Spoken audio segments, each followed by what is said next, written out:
I'm Alice Choi. As a food blogger, I get the chance to work with a lot of great companies and organizations. Today, through my relationship with Best Food Facts, I'm here at the Mayo Clinic, and I have the honor of sitting down with Dr. Tosh. We're going to be discussing the topic of antibiotic resistance. Antibiotics are derivatives of natural compounds. So they are derivatives of things that other organisms are already secreting. And they've been doing this in terms of biowarfare between different organisms for millennia.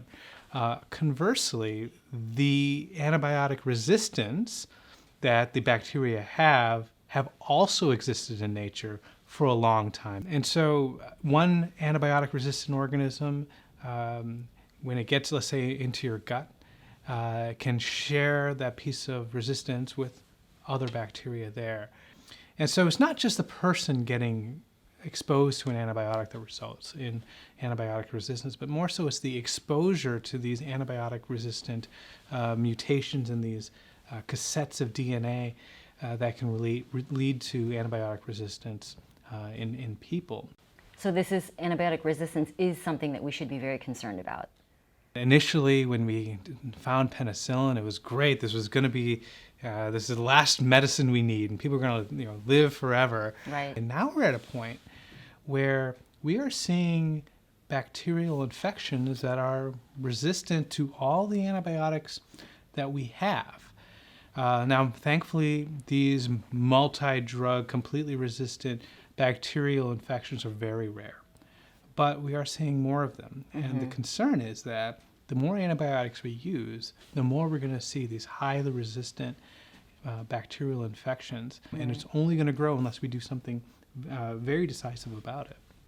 And what are we doing currently? The overall issue is we're using too much antibiotics, and it's a combination of what we're using in people, and the antibiotics we're using through agriculture are really contributing in many real ways to the antibiotic resistance that we're seeing that's affecting people.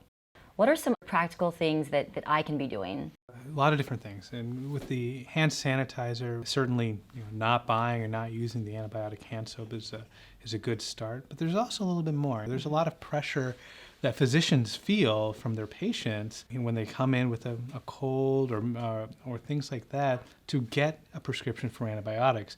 And one major thing to do is not have that expectation and really trust your physician to have the mindset that if the physician says there's not a need for antibiotics, then it's probably going to be okay.